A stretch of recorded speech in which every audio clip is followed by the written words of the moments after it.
Et l'entendre pleurer, je pense que ça m'a fait prendre conscience de pas mal de choses aussi. Pourquoi ça m'arrive à moi? J'ai rien demandé à personne. Quand je monte à moto maintenant, je pense vraiment à tout ça. Bonjour à tous et bienvenue dans ce nouveau concept, Un matin ordinaire, où vous retrouverez régulièrement des invités qui nous parleront de ce matin qui a un petit peu changé leur vie ou leur façon de voir la vie. Aujourd'hui, je suis avec Abou, qui est un de mes amis depuis un petit bout de temps quand même. Merci Abou d'être venu. Bah, merci à toi de m'avoir invité. Comment ça va? Pas mis trop de temps à venir depuis ton 78? Le 7-8, c'est pas si loin que ça, faut pas l'écouter. Je t'ai pas dit, là t'es ici, c'est comme s'il n'y avait pas la caméra. Ouais. Donc le 7-8, je vais le faire quand même, au moins une ou deux fois, Même. tu vois. Je m'y attendais, mais bon. Bon, on va commencer déjà par te présenter. T'as quel âge aujourd'hui? Ouais. Je m'appelle Abou déjà et j'ai 28 ans. Je travaille dans les ressources humaines, spécialement dans l'USIRH, plus spécialement dans le domaine de la paye. Aujourd'hui, on est là pour parler d'un jour en particulier. Ouais. De ce matin ordinaire, c'est un jour qui est, on va dire, gravé dans ta mémoire. Effectivement. Est-ce que tu te souviens de la date exacte? Ouais. À 9 juin 2016, j'allais à l'époque dans mon ancien collège, parce que j'étais surveillant, il faut savoir que j'étais surveillant. Et journée balade, j'allais tout simplement retrouver mes petits monstres. C'était une journée, tout ce qu'il y avait de plus normal. Après, c'est vrai qu'à ce moment-là, j'étais en train de passer mon permis moto.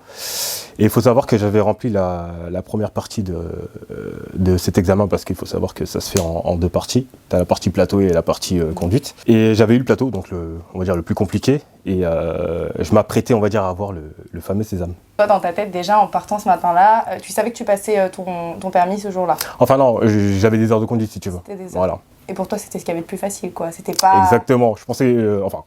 Bon, pour ma part, j'avais fait le plus dur. Il faut savoir que j'ai un frère qui a le permis moto et donc je savais à peu près comment ça se passait et il m'a assuré que voilà, tu avais fait le plus gros du travail. Ok, voilà. Dans ta tête, c'était ce qui te restait le plus facile, quoi. C'était un ça. peu... Sachant que j'avais le permis voiture aussi, donc la circulation, on va dire que c'était pas ce qui me faisait le plus peur. Tu peux nous raconter un petit peu justement ce qui s'est passé, comment ça a commencé, etc. J'avais cours de conduite à 18h du coup. À la fin de ma journée, je suis rentré chez moi, j'ai salué ma mère, j'ai pris mes affaires de moto et j'ai pris la voiture et je suis parti directement à l'auto-école. J'enfilais mon équipement, pris la moto et c'est parti quoi, pour 2 heures. Je me souviens plus ou moins de mon début d'heure de conduite. Et après, badaboum, le trou noir. Est-ce qu'il y avait un moniteur avec toi? Ouais, en fait, il faut savoir qu'à moto, c'est différent. En fait, t'es tout seul sur la moto si tu veux. T'as un espèce de micro dans lequel le moniteur te parle pour te donner les indications. Voilà, j'avais mon micro, donc j'écoutais en gros ce qu'il me disait et lui me suivait derrière en voiture. Et voilà, je faisais mon heure de conduite normalement, quoi. Ok, donc lui, il a vu l'accident? Il a vu l'accident. Ok, donc il te l'a raconté, j'imagine, après? Il m'a raconté plus ou moins, parce que il faut savoir que je me souviens pas du tout de ce qui s'est passé, le trou noir vraiment. Et il y a des choses qui concordent avec ce que le moniteur m'a dit et d'autres que j'ai découvert après, on va dire. Ok, tu peux nous raconter justement un peu comment ça s'est passé, de ce que tu te souviens en tout cas? Ça va être compliqué parce que vraiment je me souviens de pas grand chose. J'ai parfois quelques flashs, maintenant je sais pas si c'est du concret ou bien si c'est mon imagination qui me joue des tours, on va dire. Moi je rentrais dans un virage si tu veux apparemment, d'après les témoins, et il y a un scooter qui s'amusait à remonter sa file, du coup. Et il faut savoir qu'ils étaient 2 dans leur scooter. Ok, c'était un petit scooter, ouais. Parce que toi, c'est quand même une grosse moto. Moi c'était une grosse moto cylindrée, on va dire moyenne. Moi je rentrais dans le virage, lui sortait du virage du coup, avec son ami, et il m'a percuté, on va dire, de face. Et d'après les témoins, j'aurais été éjecté de la moto, si tu veux, et ma tête, si tu veux, a heurté les rondins de bois qui séparaient la chaussée. Et faut savoir que moi j'avais, tu sais, les casques un peu modulables, comme la police là. Et en fait, au moment du choc, le casque s'est ouvert. Donc, ma tête a heurté le rondin de bois. D'après ce même témoin, je me serais relevé. Mais je pense que c'est dû à l'adrénaline pour le coup. Et la première chose que apparemment j'ai tenté de faire, c'est de retirer mon casque. Du coup. Et il m'a dit, ah non, surtout pas, ne le retire pas. Et en fait, j'ai même pas eu le temps de réagir que je me suis effondré apparemment. Et moi, la seule chose dont je me souviens, c'est de m'être réveillé du coup dans l'ambulance. Je me sentais extrêmement fatigué, mais reposé. Voilà, je pense que j'étais shooté en fait à mort. Et du coup, il y avait le médecin réanimateur qui me parlait. Et en fait, sur le coup, quand je me suis réveillé, j'avais pas fait gaffe. Il y avait toute ma famille en fait sur le côté. Ah ouais, ils sont tous venus, ils ont eu le temps de venir. Quasiment, ouais. Quasiment parce que faut savoir que j'ai fait mon accident pas très loin de chez moi. Ok. Ça devait être peut-être à 10 minutes. Le médecin commence à me poser des questions, à savoir si je me souvenais de l'accident, de ce qui s'était passé, etc. Et je me souvenais de rien. Mais quand je te dis rien, c'est vraiment rien. Je me souvenais juste du jour. Ok. Je savais qu'on était un jeudi. J'étais incapable de te sortir l'année, le mois en question. Ah oui. J'étais vraiment mal, on va dire. Et au point de limite pleurer. Parce que voilà, je sentais qu'il était un petit peu intrusif avec ses questions. Et sur le coup, ça me fatiguait. Et à côté, je voyais aussi mes proches qui avaient leur tête, vraiment leur visage décomposé. Il y avait la tête de mon moniteur aussi. Première fois que je le voyais comme ça, parce que voilà, faut savoir que c'est quelqu'un d'assez jovial.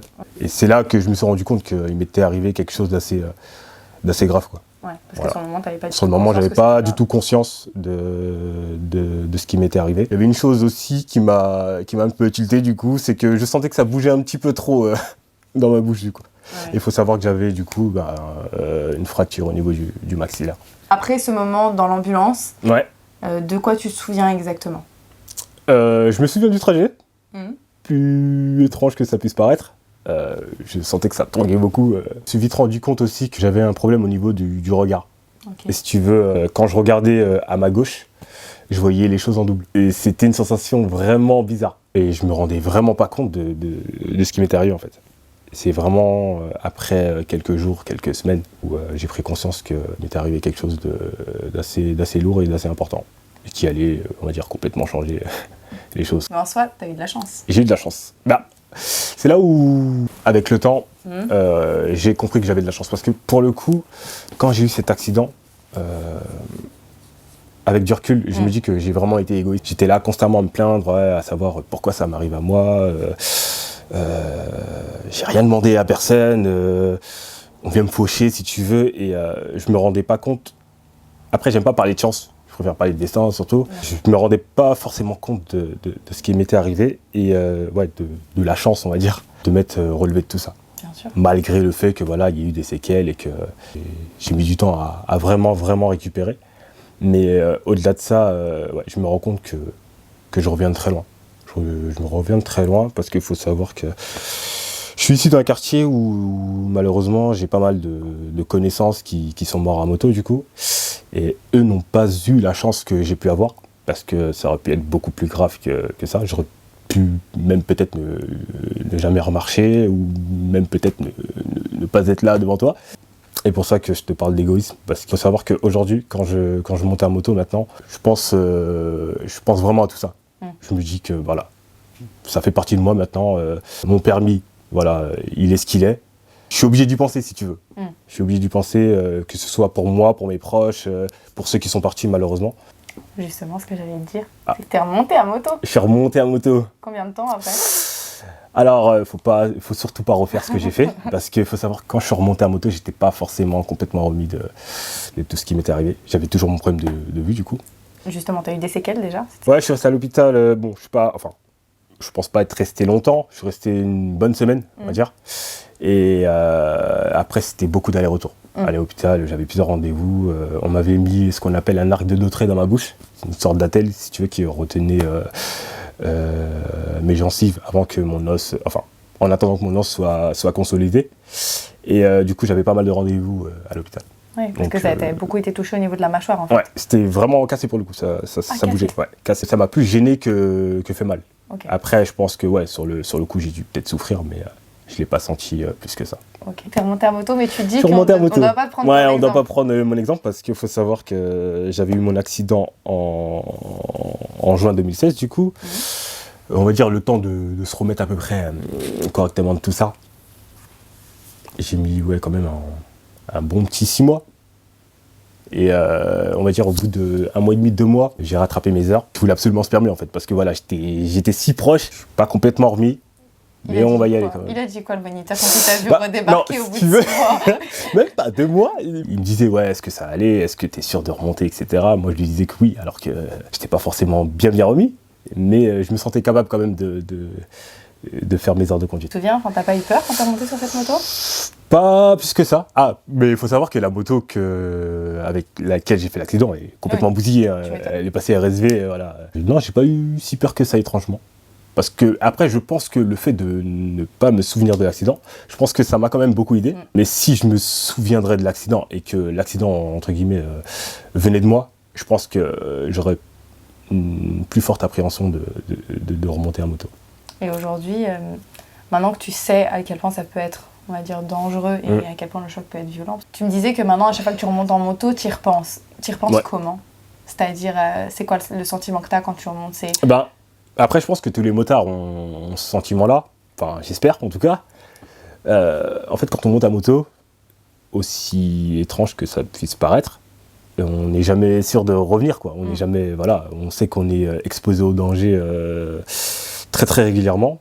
Après, je dis pas que les motards sont des saints, hein. Il y a des cons partout. Mais c'est vrai qu'on n'a pas de protection. Très clairement, la protection, c'est nous-mêmes et notre équipement. Quand je monte à moto, j'essaye de faire en sorte d'être le plus prudent possible, même si ça m'empêche pas aussi par moments de faire mes petites folies. Je suis obligé de me dire que là, tu vas prendre ta moto, tu vas aller à un point B, t'es pas sûr d'y arriver, donc fais gaffe, tu vois. Okay. J'essaie de m'imposer des limites et j'essaye aussi de penser à mes proches, parce que voilà, je pense que mes proches ont plus peur pour moi que moi, j'ai peur de moi. J'essaie de penser à mes proches le plus souvent et c'est vrai que ça me calme beaucoup. Savoir que mon père en fait n'était pas au courant que je m'étais inscrit au permis moto. Ah bah. Ça, je l'ai pas dit. Au courant très vite. Il a été au courant quand j'ai eu mon accident justement. Ouais. Et je crois que c'est la première fois que j'ai entendu mon père pleurer. Voilà, moi je connais mon père comme étant un peu viril, voilà, il cache un petit peu les sentiments et c'est vrai que quand je l'ai eu au téléphone, parce que à ce moment-là il pouvait pas trop se déplacer, ça lui a fait un choc, je pense. Et l'entendre pleurer, je pense que ça m'a fait prendre conscience de pas mal de choses aussi. Donc je me suis dit, certes t'es tout seul à moto, mais t'as quand même des gens derrière toi. T'as pas eu de proches qui ont été réticents à l'idée que tu te remettes à conduire ? Si. J'ai une sœur, enfin ma plus grande sœur. Elle, c'est limite, quand ma mère n'est pas là, c'est elle qui prend le relais, quoi. Et elle voulait pas du tout que je monte à moto, mais vraiment pas. Et même aujourd'hui, elle s'inquiète vraiment pour moi par rapport à ça, parce que chaque fois que je monte sur la moto, elle oublie pas, t'as fait un accident, blablabla, tu sais, elle me ressasse à chaque fois mon accident. Exactement. Normal, je peux parler avec mon petit frère. Voilà, c'est ça. C'est écoute, obligé. ouais, mais non. Aujourd'hui, qu'est-ce que comment tu l'as vécu ? Tu dirais que tu l'as vécu comment sur le moment, cet accident ? Parce que tu me disais justement pourquoi moi, etc. T'as mis du temps avant de l'accepter ? J'ai mis du temps, ouais. Combien ? C'est limite, je rejetais cet accident. Ok. Je le rejetais vraiment, quitte à devenir extrêmement nerveux avec moi-même. Et je sentais que ma nervosité, elle se ressentait vis-à-vis des autres, en fait. T'étais en colère ? J'étais en colère avec moi-même, du coup, je pense que les gens autour de moi le sentaient. Et c'est vrai que les gens me connaissent, savent que j'ai une nature assez calme. Je pense que quand ils m'ont vu, on va dire, avec cette nervosité, ils ne me reconnaissaient pas. Pourquoi tu étais en colère ? Quand j'ai eu cet accident aussi, je m'apprêtais à reprendre mes études. Et c'était quelque chose que j'attendais depuis un bon bout de temps. Et cet accident a tout fait retarder, on va dire. Et je me suis dit que je vais encore redevoir attendre. J'avais l'impression de faire du surplace, si tu veux. Et ça, c'est quelque chose que je refusais d'admettre. Mais là, en fait, ce que tu es en train de me dire, c'est que c'est à cause de ça, ça a changé plein de choses dans ta vie. Ouais. C'est-à-dire que on est bien d'accord que ce matin-là, il n'était pas si ordinaire que ça, parce qu'aujourd'hui, si tu l'avais pas vécu, ta vie, elle aurait certainement été complètement différente. Ouais, je pense. Parce que faut savoir que je dirais qu'avant, j'avais un petit poil dans la main, on va dire. J'avais du mal à entreprendre les choses. Il fallait vraiment me pousser pour que je le fasse à fond. Et c'est vrai que cet accident m'aura fait comprendre que en fait, la vie, ça va vite. Donc quoi que tu fasses, quoi que tu veuilles entreprendre, vas-y, fais-le, fonce. On ne sait jamais de quoi demain est fait. Chose que tu as appris sur toi, quoi. Ouais. Avec cet accident. Quand tu repenses au bout de ce matin-là... Ouais, j'ai aussi, on va dire, appris à découvrir un autre Abou, on va dire. Abou un peu moins foufou, un peu plus posé, on va dire aussi, un peu plus craintif. T'avais quel âge à ce moment-là ? 23 ans. Oui, il était 23 ans. J'ai eu une période où j'étais un petit peu, on va dire, casse-cou. Un petit peu aussi sûr de soi. Mais je pense que cet accident, il m'aura un petit peu freiné, on va dire. Il m'aura un petit peu calmé. Je pense que je suis devenu quelqu'un de plus posé, on va dire. J'ai plus envie de perdre du temps dans ma vie. Et cet accident, tu y repenses souvent? Est-ce que tu y repenses tous les jours? Tous les jours, je pense pas. Mais à chaque fois que je monte sur la moto, oui. Ça a mis du temps pour toi, je veux dire, de guérir, pas physiquement, mais je veux dire mentalement, tu sais, pour vraiment te dire, ok, c'est bon, ça m'est arrivé, c'est comme ça, et ça va plus me donner de la force et me booster que me mettre dans le mal, en fait. Ça t'a mis du temps? Combien de temps à peu près? Je dirais un bon 1 an et demi quand même. 1 an et demi, 2 ans. Normal, hein. Tu trouves que c'est long? Oui et non. Ouais. C'est passé rapidement. Quand j'y pense aujourd'hui, j'ai l'impression que c'est passé rapidement, mais ouais, sur le coup, quand j'étais dedans, c'était assez long. Ouais, il y avait des journées qui étaient longues. J'en ai jamais réellement parlé, on va dire, mais moi, il y avait des journées où j'étais triste. Ouais, je me sentais vraiment, mais au plus bas. Et moi, c'est vrai que je suis pas forcément quelqu'un qui me confie beaucoup. Ça m'arrive de me confier. Et ouais, il y avait des jours où je me sentais vraiment seul. Après, j'avais trouvé, on va dire, une thérapie, on va dire, pour m'évacuer de tout ça. C'était quoi? C'était faire de la moto? Non. à ce moment-là, je l'avais pas encore. Mais je prenais mon ordi et j'extériorisais tout ce que j'avais en tête, en fait. Par écrit? Voilà, par écrit. Ouais. Ça me permettait si tu veux, Enfin, j'avais ce sentiment d'échanger avec quelqu'un, mais pas forcément avec une personne. Et tiens, justement, ces trucs-là, tu les as gardés? J'ai des textes. Mais genre, est-ce que tu les as relus? Je les relis de temps en temps. Et... Mais en fait, ce que j'écrivais dessus aussi, ça n'avait pas forcément aussi un lien avec la moto. Il y avait d'autres choses qui... Bien sûr.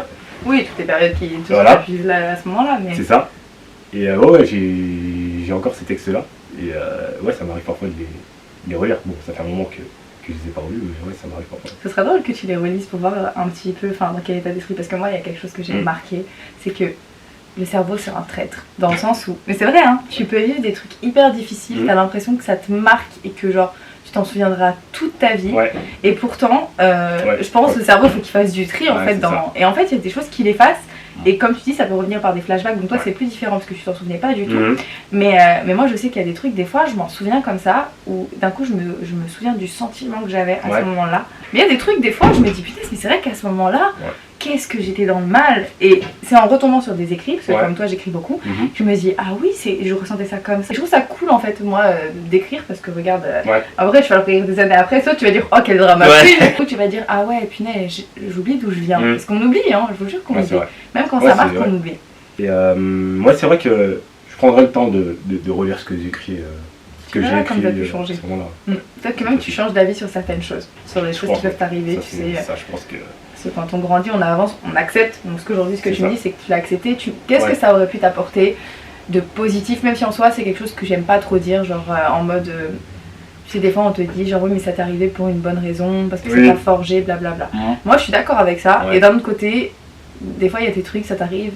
T'avais pas envie d'être forgé en fait. Exactement. Non, c'est pas grave. Vous pouviez pas me laisser comme j'étais avant, genre merci la vie, mais j'ai pas demandé plus, tu vois. Exactement. Et donc je me dis, qu'est-ce que n'empêche, on va faire un peu de positivisme, genre qu'est-ce que ça t'a apporté aujourd'hui, tu dirais. Tu m'as dit que ça t'a aidé justement à te sentir, à faire plus de choses.